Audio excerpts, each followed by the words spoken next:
Hey everyone, it's Irene from Bay Wellness Coaching, and today I'm going to be going over 10 tips on how to hold pads correctly and have a good and safe time doing it. So first off, I've got Kristin here today who's going to be helping demonstrate. We're going to be doing some pad holding exercises together. So without further ado, step one, make sure you're holding your pads with your thumbs on the outside. Okay? Don't put them in here. If for some reason you're gonna get hit at a weird angle, you could break your thumb. So we want you to stay safe, stay healthy, keep that thumb on the outside. So when you're gonna begin holding pads with another partner, you wanna make sure you're standing in your regular stance. So whatever your boxing stance is, whichever side foot you've got, forward, southpaw, regular stance, you wanna hold your pads in that same stance. You don't wanna be standing like this, because now you don't have a very strong base. You could be knocked over easily. You have that regular stance when you're boxing.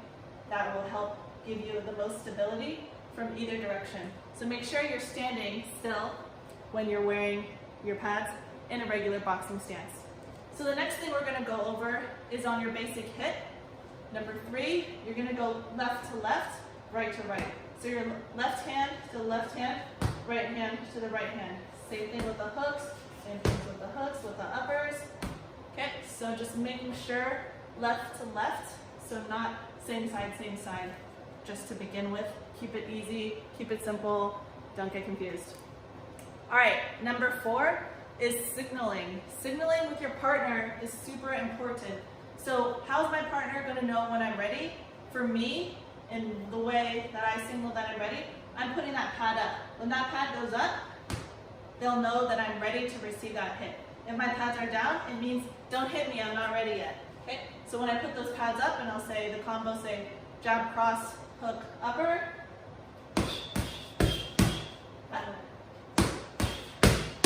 Yeah. So like making sure you are keeping those pads down when you're not ready, and when you're ready, jab, cross, hook, upper. You put those pads up. So you're communicating with each other. Number 5, the next thing to do is to keep your eyes open.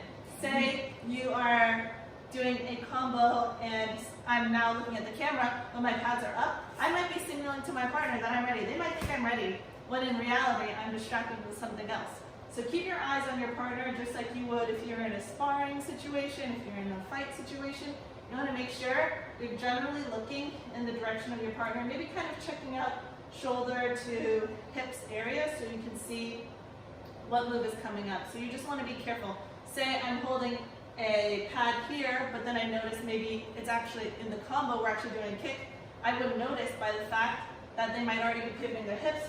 Keep those eyes open, okay? So making sure, oh, might be a kick, that might be a hit. No matter what, in a regular stance where you're going to be in a fight or if you're sparring, you want to keep your eyes open and looking at your partner. Next up is applying pressure. So if you are hitting with a partner and you are going to just, in this case, I'm just going to demonstrate. I'm hitting very lightly now, but say so they're going to be hitting a little bit harder. You want to apply pressure back. So that in the case where they hit you and you're not applying pressure back, you could injure yourself. Say you might break your elbow, break your wrist, you don't know. Make sure you're applying pressure back. So however much pressure they're giving you, you're giving that pressure back when you're meeting them part way. Just practicing that cross. So I'm applying pressure back to that hit so that I'm meeting them part way. And I'm not reaching for them, but I'm also not just standing back, letting them push me over, maybe injure myself from any of that. Same thing applies when you're holding for some knees. You're going to make sure to provide some pressure back.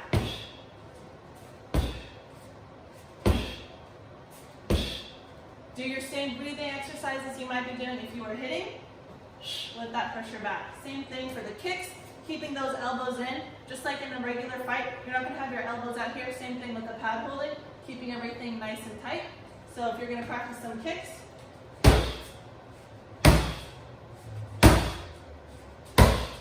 you're going to apply pressure back to your partner, and that is number 7. For number 8, this is also related, but provide digestible feedback to your partner. And what I mean by digestible feedback is you're not going to tell them, say we're going to do a combo, let's do jab, cross, hook, upper again a few times, and then provide some feedback after. So, jab, cross, upper, I'm going to move around a little bit. Move around. Move around. Nice.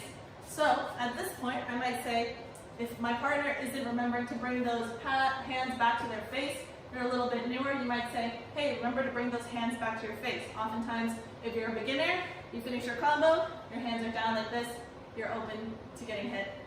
Bring those hands back to your face.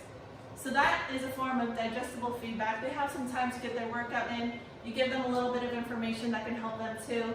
What I wouldn't do is say, we just did a couple rounds of a combo, and I'm like, oh, during your cross, you're not adding in that pivot. Also, after each hit, basically, I'll say, oh, you're not bringing those hands back to your face. Oh, you're not giving enough pressure. Oh, you're not using your hips. That's too much feedback. So digestible feedback is key, maybe once after each round of combo, okay? Number 9, ask for feedback from your hitter. Say, Kristin and I have never held pads for each other. I'm gonna start just staying aware. If Kristin is also a little bit more well-versed, she's gonna know, like, I'm not gonna hit full power if we've never held pads for each other yet. So maybe we'll start lightly, jab, cross, okay? Now that we've got good feedback, we can say like, hey, do you want it to be faster or slower? You wanna add a little more pressure? Yes, please.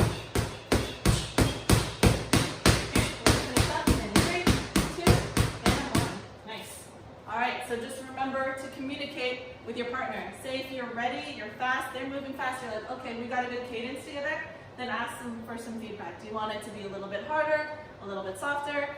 Just feel free to communicate, because sometimes you might be paired up with a pad holder who's a lot stronger than you, and in those cases, maybe you don't want them to be putting in so much pressure on you. Like maybe they don't realize their pad holding is really hard because they're 60 pounds heavier than you, and they just don't know what it feels like to be that scrawny. Okay, so that's number 9. Be open to asking for feedback from your hitter.